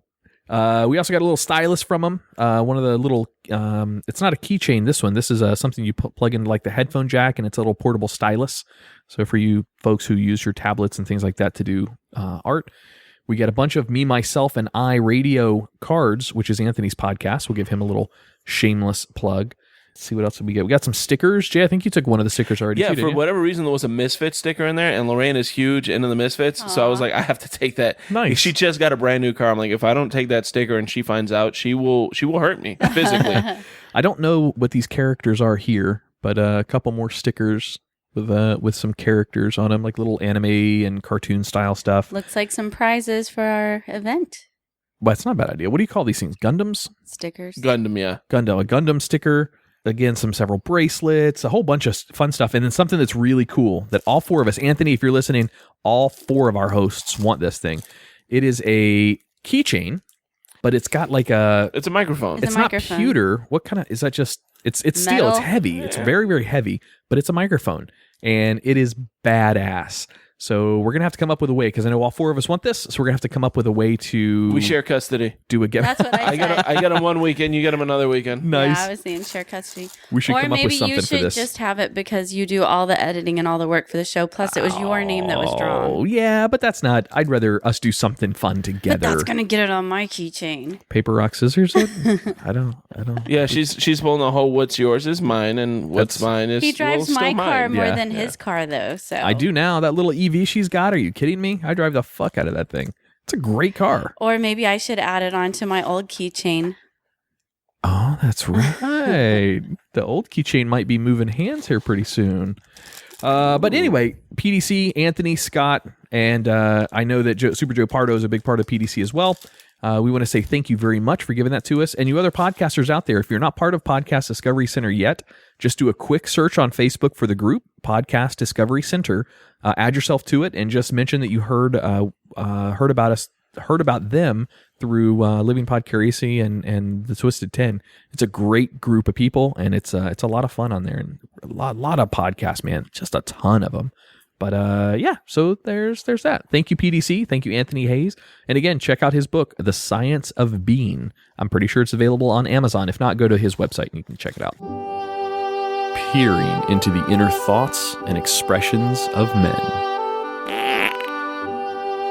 Women submit questions for Adam and Tack to get brutal, honest admissions. We call this the Guyry. Guyry? Really? Is that the best we could come up with?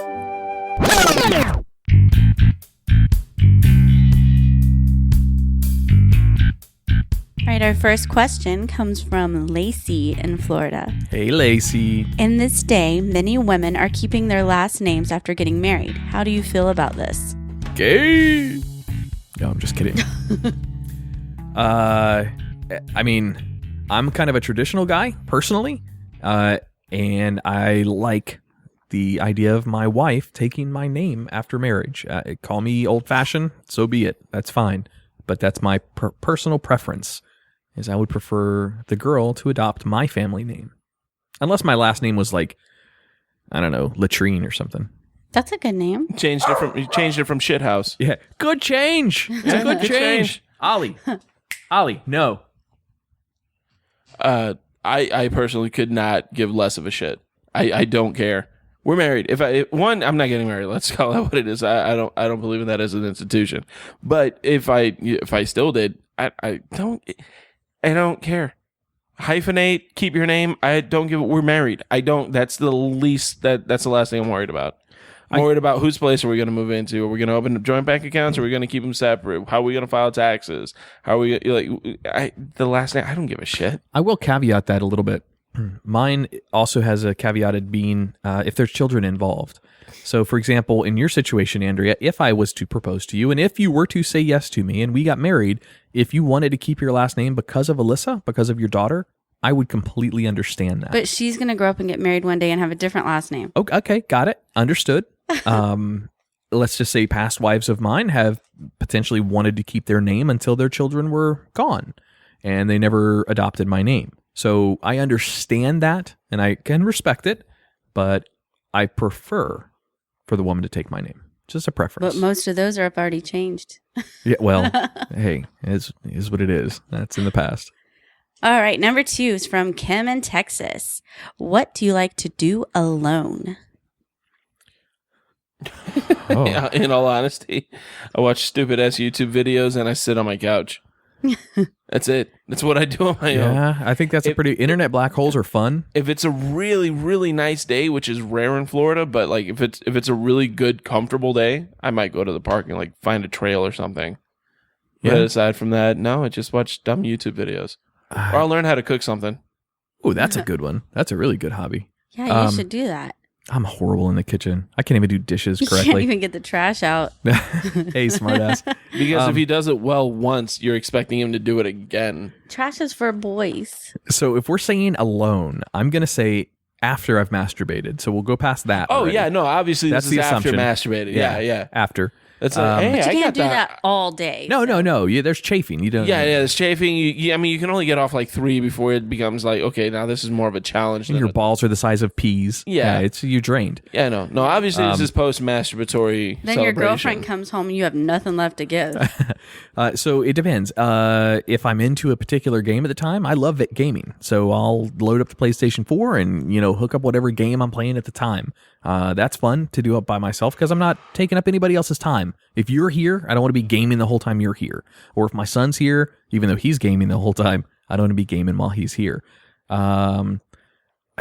Honestly, lately, for probably the past 6 months, in my spare time where I don't have a work priority or necessarily a podcast editing priority, I will be searching for business ideas to grow our media company. So I'll be out there reading other people's business plans. As boring as that sounds, I want to grow our business into something very big one day, not just doing podcasts, but to do many other podcasts and many other types of media things. So I'll go sure find... Kim wanted to hear better stuff than that. I feel like you watch the Bloomberg Network and like MSNBC and just like crank it to that all day. With a monocle, He takes naps. Yeah, I'll nap. I'll kick back if you're watching Bloomberg all day, you're He'll gonna jump nap. in the pool, have a beer, come in, take a nap, wake up, have a snack, then get on the computer, whether that's masturbating or looking up stuff or... Yeah, that pretty much summarizes my days by myself. He does have 2 screens. Who says he can't do both? That's That right. is true. That's true. Multitask. Kim might have wanted more answers than that or different answers, but those were honest answers. Yeah. Number 3 is from Jennifer in Florida. What is your favorite normal everyday bedtime attire for a woman?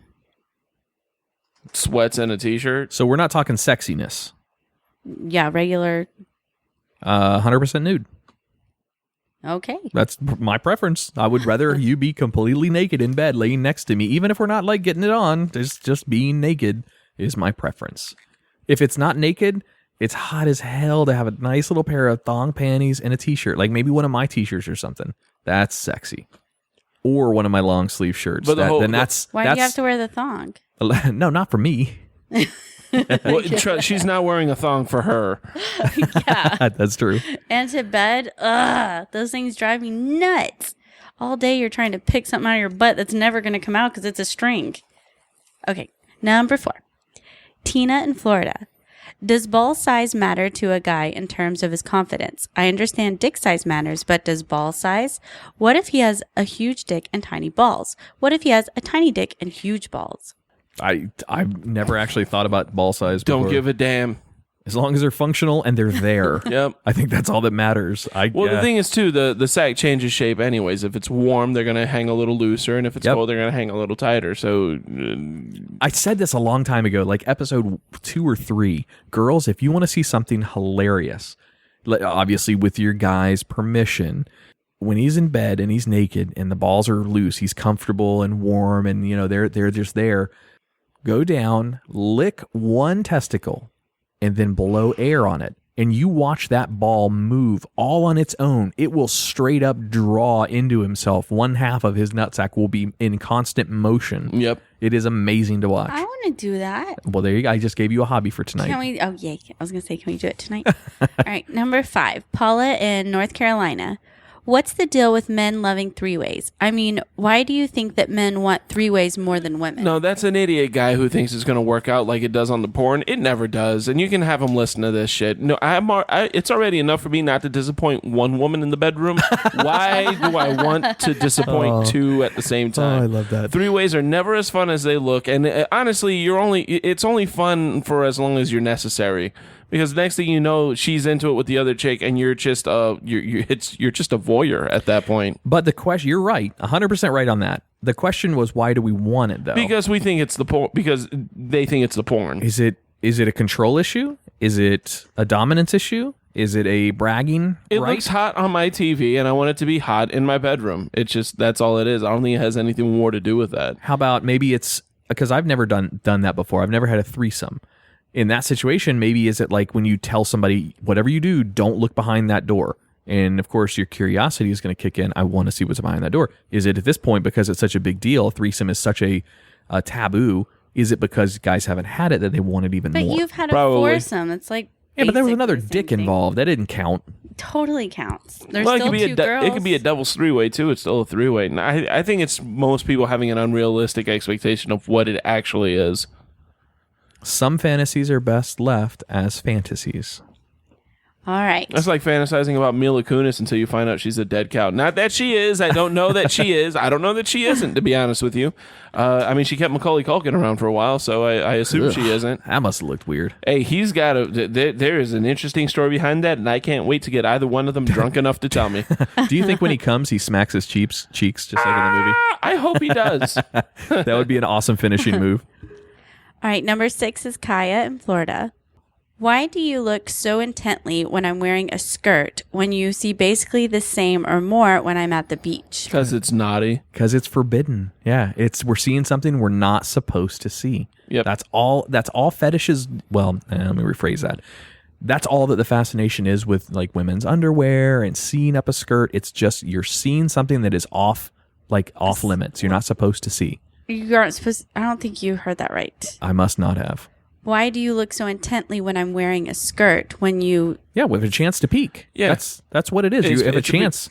Anna Kournikova was one of the hottest women tennis players for the longest time. And she posed for, like, I think the swimsuit edition. And Maxim.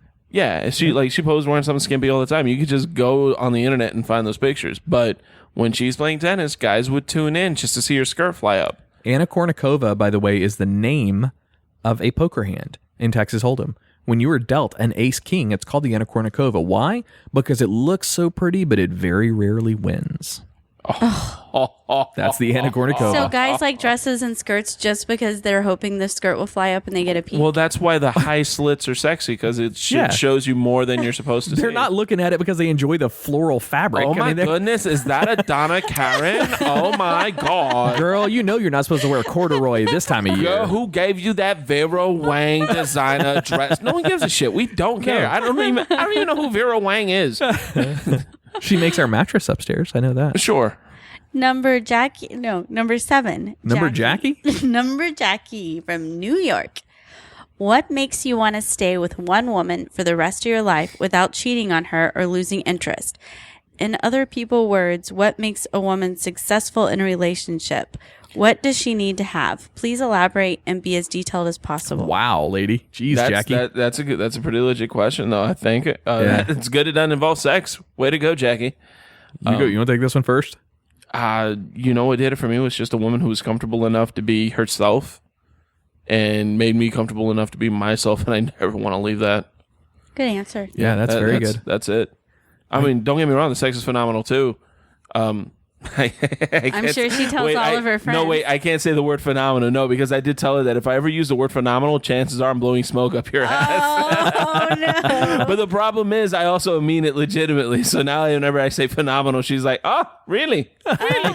Oh, it's phenomenal. So yeah, no, the sex is absolutely fantastic with in my situation. It's just a compatibility thing.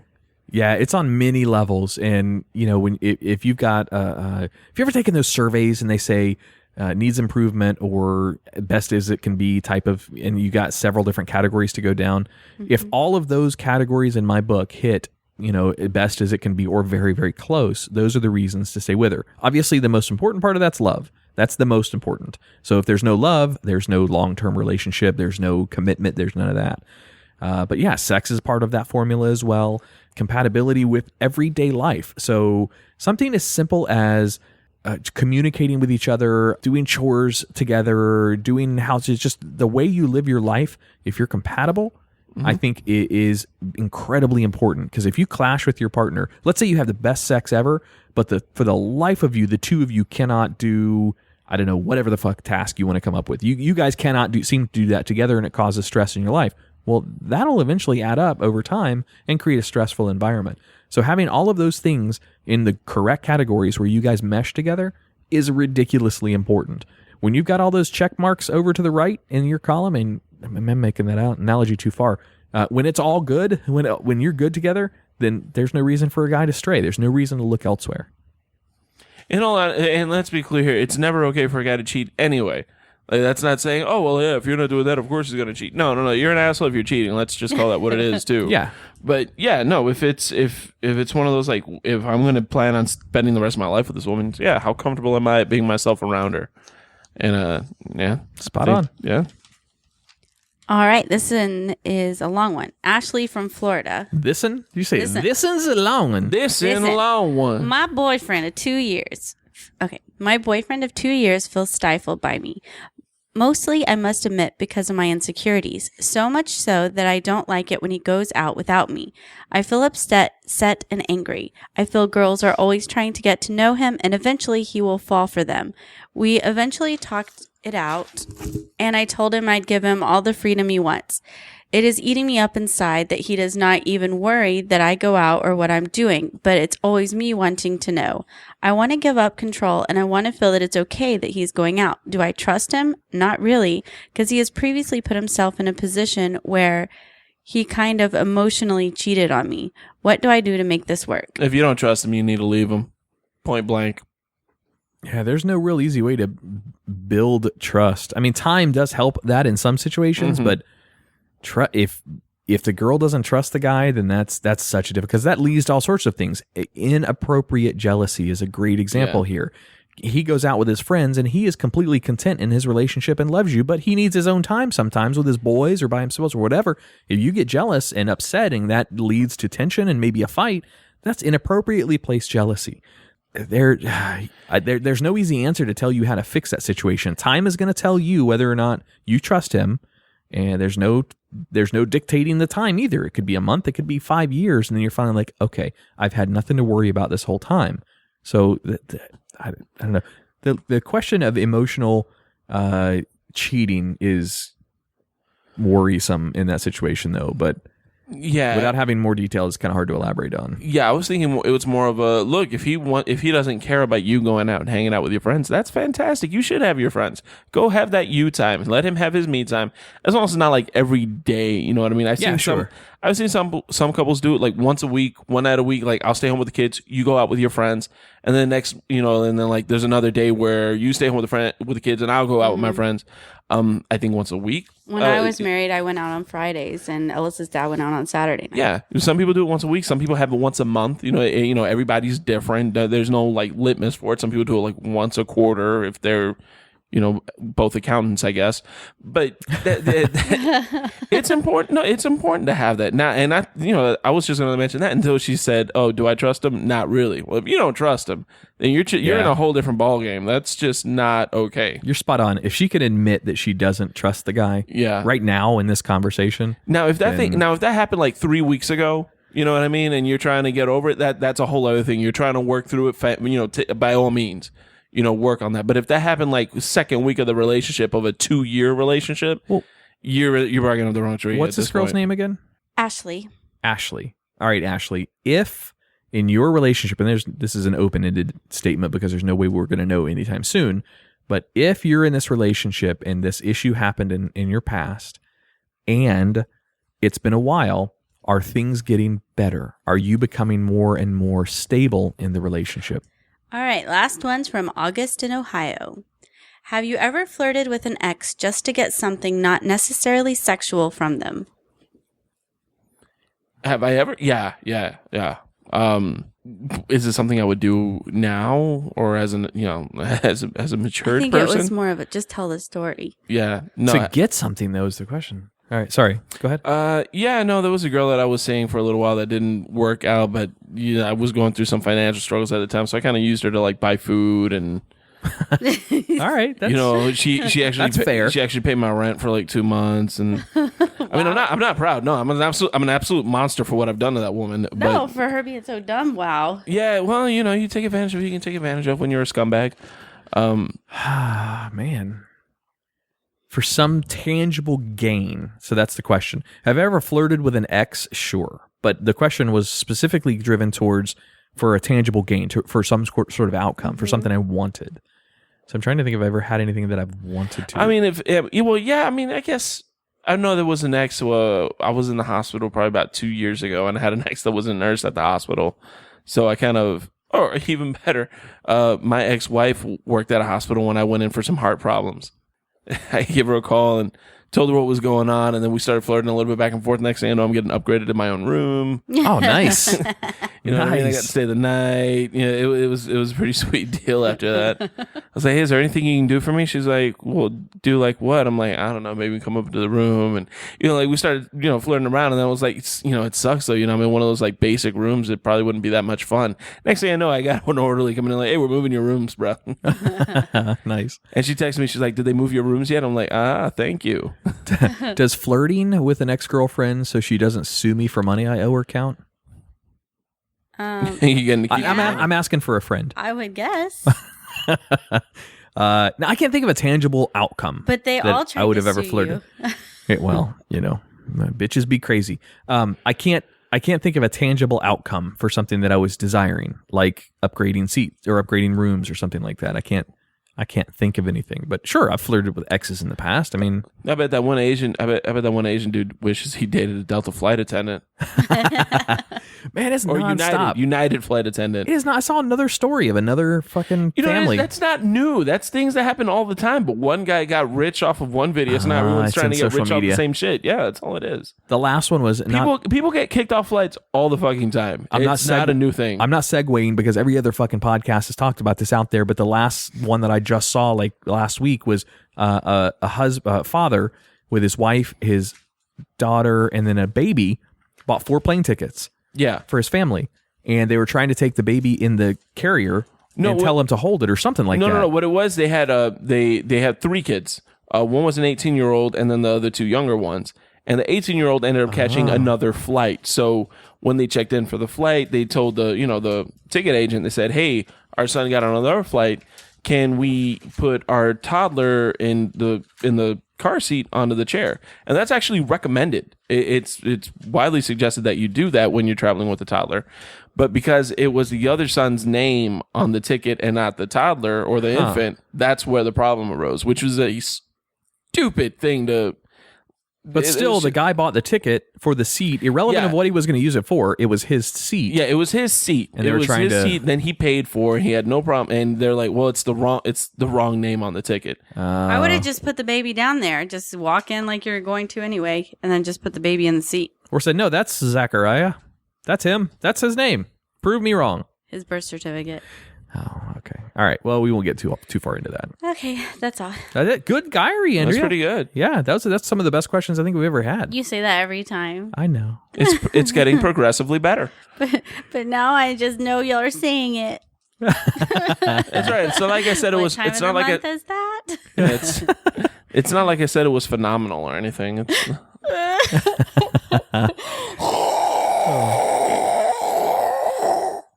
That's pretty good. I don't know if you were blowing a nose or blowing Daffy Duck. Oh, my balls. All right. Hey, don't forget about our event. That's going to be January. God damn it. You mean the one on July 7th at 7? That's the one. July 7th at 7 p.m. Village Idiot Pub. Hot Pink will be performing for 3 full hours from 8 till 11. We're going to have games set up out there. We're going to have a lot of prizes from different sponsors of our shows. Of course, Village Idiot is one of those sponsors as well, so there might be some bar tab prizes and just all sorts of fun stuff. So bring everybody out to that, your friends, whoever's in town. This is going to be a fun event.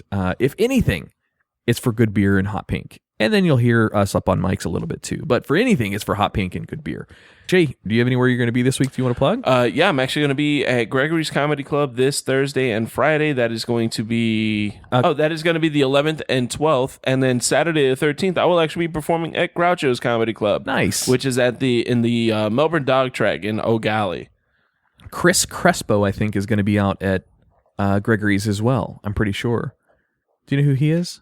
Is it Crespo or Crespediso? You mean Marcus Crespo? Marcus Crespo? I'm getting those two confused. They have similar names. Yeah, Chris Crespo and Marcus Crespo are two different people. Marcus Crespo actually emceed. He hosted last week. He's actually going to be hosting Gregory's on Saturday because he's covering for me. Oh, very cool. Yeah, so I'll be there Thursday, Friday. If you're in the Cocoa Beach area and you can't get down to Melbourne Saturday, definitely still go to Gregory's Comedy Club. Marcus Crespo will be your MC.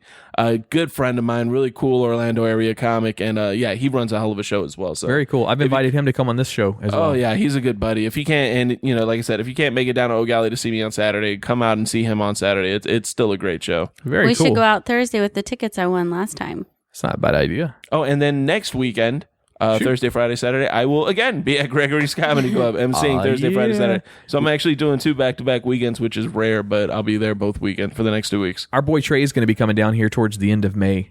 So maybe like May 27th weekend, somewhere in there. So maybe we can see if we can get him onto one of your locations or one of the open mics or something like that. And we actually have a charity show coming up here very soon. We're doing May. Oh, let me pull up my calendar. We're doing 2 shows. May 27th, we're actually going to be doing the Moose Lodge in Merritt Island. I'll be hosting that show. That's right here, isn't it? Yeah, that's right around the corner. Yeah, right up on Courtney Parkway. I will be hosting that. We will be headlining Duncan J, and Kelsey Hammond will be featuring that night. And then Duncan was supposed to be here tonight, by the way. Yeah, it's hard for him on Mondays because he hosts a comedy show on Monday nights. But then is that for everybody? No, what do you mean? Or only the members? Details to be determined. I don't know. I believe it might be open to the public. Hey, Jay, guess where Duncan gets his haircut? Brent Allen Salon. Yes, he does. Amber's his stylist. He goes up there all the time. And June 8th, we're actually having an Alzheimer's benefit show. There's still some details being worked out with that one, but it is confirmed for June 8th. As soon as I get the details and the locations and everything, I'll start pushing that one. I really want to come to that show, but I keep forgetting the date. Too soon. All right. Well, cool. Andrea and I need to make it out see another one of your shows. We love them. Check us out on Facebook, facebook.com/livingpodcariously. Please give us a 5-star rating and review on iTunes. It really means more to us than you may know. I think we've got 16 or 17 or something like that out there now. Get them in. It means the world to us because our sponsors see that. They pay attention to that. They see that we're hitting audiences out there. We just got reviewed by Sam from Semantics. She gave us a 5-star. Awesome. As well as our boy Dabs K from the Burn It Down show. He gave us a 5-star in review as well. So thank you guys for doing that. We appreciate that. On Twitter, you can find us at Podcarious. Check out the Penny Cartoons. Tack's doing another one of them right now. We should have Tack back next Monday back on the show. He's been absent 2 weeks, but that's all right. We miss you, Tack. We love you, buddy. Me and him fighting for this chair. I'm just putting it out there right now. I will fight you for this. We've actually got some more studio chairs that we're going to bring in here, like that brown one, wherever the hell that thing went. Andrea's got a couple more that she's going to hook us up with. All right. Save us a little bit of space in the studio. Courtesy of Brent Allen Salon. Yay. We got anything else we got to plug before we get out? Nope, that's it. All right. Well, cool. Thanks. I'm just glad our event isn't on June 6th at 6 o'clock. 666. No, we are 777. July 7th, 7 p.m., Village Idiot Pub, 2017. And I've titled the thing, Come Get Lucky at the Idiot. So getting lucky at the Idiot is what we're calling it. So dress to get lucky. Dress like you're going to get lucky. Yes. All right. Well, for Living Podcariously, I am Adam. I'm Jay Alvarez. And I'm Andrea Joy. Thank you very much for listening, and we'll see you guys next week. Hi, I'm Guy. This is your source for explicit comedy. Living Podcariously. Yes, it's a sin.